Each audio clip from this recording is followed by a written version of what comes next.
৪৮ ঘন্টার হরতাল শেষে দাবি আদায়ে নতুন করে কর্মসূচি ঘোষণা করেছেন আন্দোলনকারীরা। এ নিয়ে সবশেষ পরিস্থিতি জানাতে বাগেরহাটের কাটাখালী থেকে যুক্ত হয়েছেন তরিকুল ইসলাম।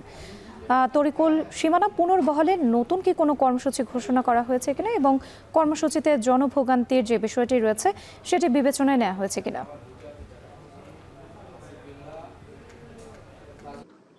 রাত্রি নতুন করে কর্মসূচি দেওয়া হয়েছে। বাগেরহাটের যে 4টি আসন ছিল সেটি 4টি আসন পুনর্বহলের দাবিতে আজকে 48 ঘন্টা যে ধর্মঘট 6টায় শেষ হয়েছে এবং শেষ হওয়ার পরপরই কিন্তু যানবাহন চলাচল শুরু করেছে সড়কে এবং তার কিছু আগে 5:30টার দিকে আনুমানিক সেখানে বাগেরহাটের সর্বদলীয় ঐক্য যে পরিষদ রয়েছে তারা কিন্তু একটি সংবাদ মাধ্যমে একটি বিবৃতি দিয়েছেন এবং তারা বলেছেন যে এখানে 4 দিনের কর্মসূচি আগামী সপ্তাহ থেকে চলবে। এর মধ্যে রবিবার বিভিন্ন সরকারি অফিস আদালতে তারা ঘেরাও কর্মসূচি রেখেছে এবং এরপরে মঙ্গল, বুধ এবং বৃহস্পতিবার 3 দিন টানা, সোম, মঙ্গল এবং বুধবার 3 দিন টানা তারা হরতাল রেখেছে।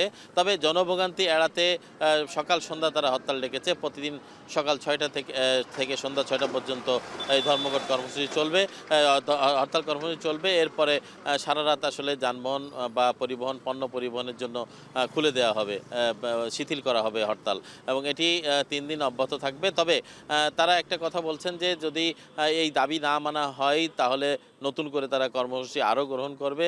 আইনি লড়াইয়ের পাশাপাশি তাদের এই রাজপথের যে আন্দোলন সেই আন্দোলন কর্মসূচি তারা চালিয়ে যাবে বলে আমাদেরকে জানিয়েছেন বাগেরহাটের সর্বদলীয় ঐক্য পরিষদের নেতৃবৃন্দ। তো আমরা তাদের সাথে আর কথা বলেছিলাম, তারা বলল যে এটি তাদের ন্যায্য অধিকার এবং এটাকে যে 4টি আসন থেকে 3টি আসন করা হয়েছে এটি তাদের জন্য এই অঞ্চলের উন্নয়নের জন্য বাধাগ্রস্ত হবে এবং এই উন্নয়ন বাধাগ্রস্ত হলে এখানে যে কর্মসূচিগুলো দেওয়া হচ্ছে হরতালের মতো, তাহলে এই অঞ্চলের অর্থনৈতিক যে ক্ষতি সেটি কিন্তু ক্ষতি বড় ধরনের হবে।